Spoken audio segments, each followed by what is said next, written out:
Even if you don't know Hebrew and you come to shul every week, I think there are some prayers that you might know. Or if you learned Siddur Hebrew, prayer book Hebrew, a lot of years ago, many years ago, it will come back to you in a flash. Here's a great example. Aleinu l'shabeach ladon ha, lategdi la'liot severei. Right? Okay, great. Right? Even if you can't read Hebrew, a lot of you still know that. We rise to our duty to praise the master of all, to acclaim the creator. That's Aleinu. Shelo asanu k'guyei ha'aratzot velo samanu k'mishpachot ha'adama shelo sam chelkeinu kahem v'gor aleinu kechol hamonam. We all sing it a little differently. We accent different syllables. I'm sure there actually is a right way, but I'm not on the singing staff, so I don't know what that is. Our Sim Shalom, the Siddur that we have, the translation of those words in the Siddur, you can look at them if you want. You don't need to. I'll let you know. They are rather interpretive. So here is a more direct translation from the Koren Siddur. This is the second line that we just sang. God has not made us like the nations of the other lands. God has not placed us like the families of the earth. God has not made our portions like theirs, nor our destiny like all of their multitudes. That's Aleinu. We praise God for making us different.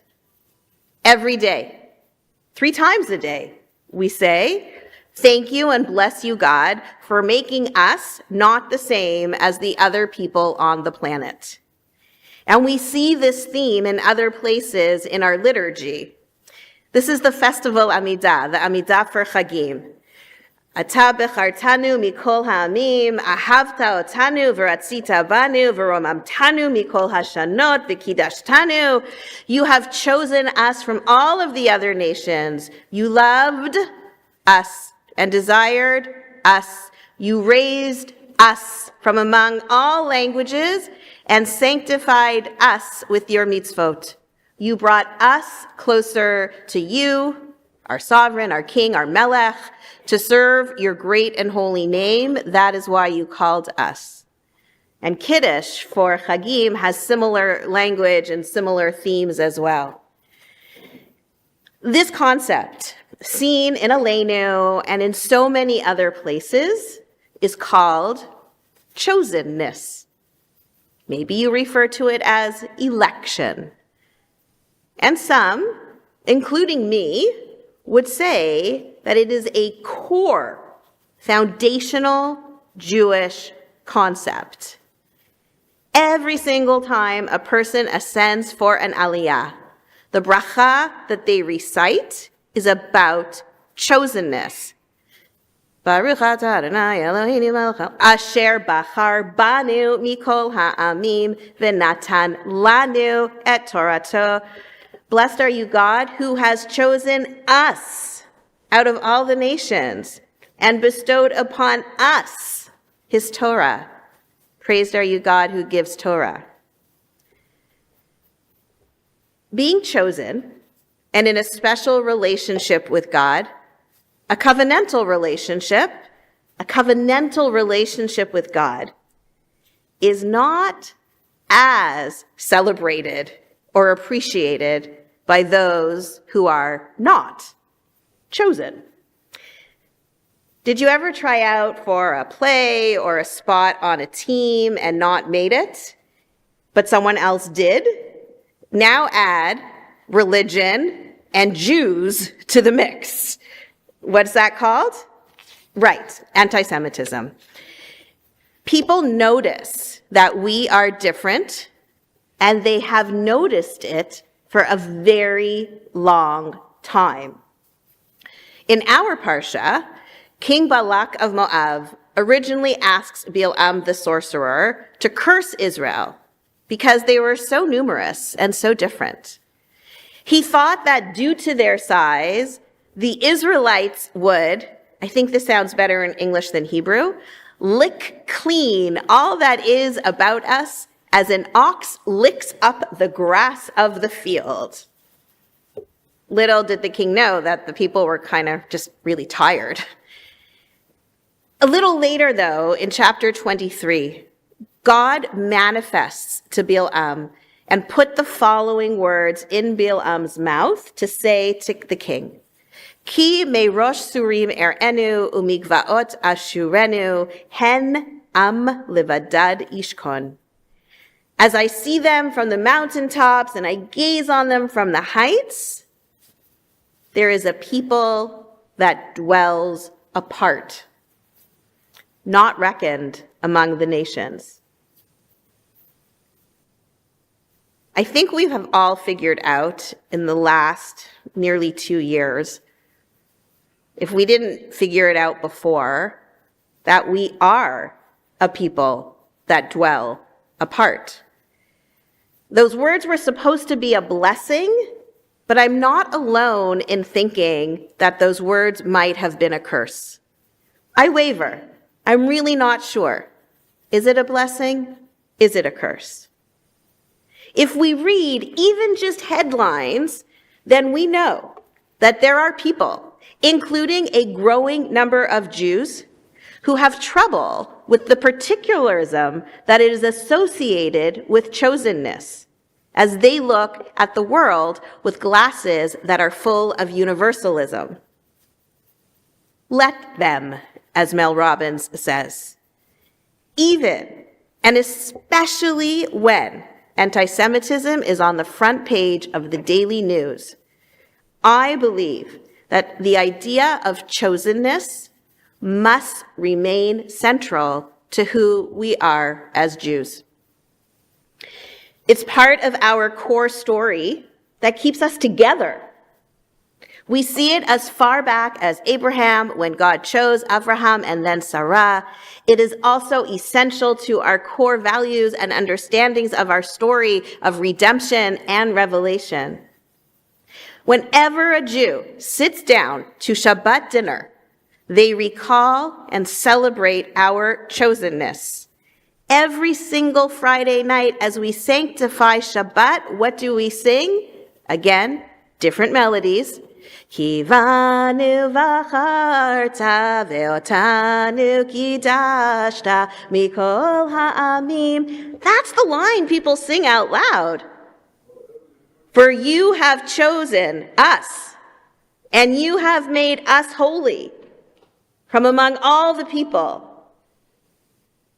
And your holy Shabbat you gave us forever with love and pleasure. According to our Torah, our central text, God chose us, starting with Abraham and his family, and then with Moses and his generation. But this is the part, if you were reading, you would underline. It is so important to remember that chosenness does not mean that we see ourselves as better than others. Rather, chosenness affirms that we were lovingly chosen by God and that we have a particular role to play in the world. We have a specific relationship with God that demands a lot from us in order to make the world a better place. And what is that? Back into Aleinu, litaken olam b'malchut Shaddai. As Heschel writes in Moral Grandeur and Spiritual Audacity, the idea of a chosen people does not suggest the preference for a people based upon a discrimination among a number of other peoples. We do not say that we are a superior people. The chosen people means a people approached and chosen by God. The significance of this term is genuine in relation to God rather than in relation to other people. It signifies not a quality inherent in the people, but a relationship between the people and God. But if you're not Jewish, and even if you are, When you hear chosen people, you don't hear all of that. I don't think most of us have Heschel ringing through our heads. And so we have a responsibility as chosen people. And it is laid out for us many, many times in our sacred texts. And in the week, when the Torah reading informs us that we are a people that dwell apart, we find a clear 3-point outline of what that responsibility is. And it was found in flashing neon lights in the Haftarah that Alan read. It's from Micah. Higid lecha adam ma tov u'ma Adonai doresh mimcha. He has told you, man, what is good and what it is that the Lord requires, although I love the word demands better, demands of you. Number 1, ki im asot mishpat. Do justice. Make this world better. Ahavat chesed, that's number 2. Love chesed, love goodness. And number 3, a little harder to translate, v'hasne'a lechet im Elohecha, and walk modestly with your God. If we are a chosen people, chosen by God to be in relationship, then we have to do our part. In a midrash, Rabbi Yehuda said the Torah teaches, Banim atem ladonai Elohechem. You are the children of the Lord. It's from Devarim. The midrash continues, if you conduct yourselves as children, then you will always be God's children. If not, you are no longer God's children. Chosenness requires action. We can't just sit on our laurels and say, ha, we're the chosen ones, and think that life will be easy. Lehefech, the opposite. As chosen people, yes, we will often dwell apart because of some of our specific rituals and ethics, but hopefully by doing the mitzvot of mishpat and chesed and sticking close to God, the world will be a better place. And we might not see the dividends in our generation. And we need to be okay with that, because our people have been around and will continue to be around for a long time. Of that, I am certain. Bilam's oracle was right. We have always dwelled apart, sometimes by choice, sometimes not. But we have never been fully accepted into the dominant society, even if these last 80 years, maybe it might have seemed safe. Because we've always been a little different, from the mezuzot on our doorposts to the books on our shelves. But we are here, owning our dwelling apart and doing our own thing in relation with God. Meir Soloveichik wrote this 20 years ago in 2005 in Azir magazine on a whole magazine edition full of thoughts about chosenness. He writes, it is not unreasonable to suggest that this indeed was the key to Jewish survival. The dedication of generations of Jews to Jewish law was not out of a blind sense of duty, but out of a firm belief that these laws were the expression of the Creator's special love for the Jewish people, and their betrayal would be a betrayal of that love.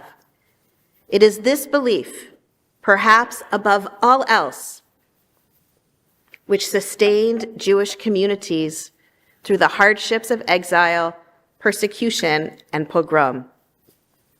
And it may still. And may it still. Shabbat Shalom.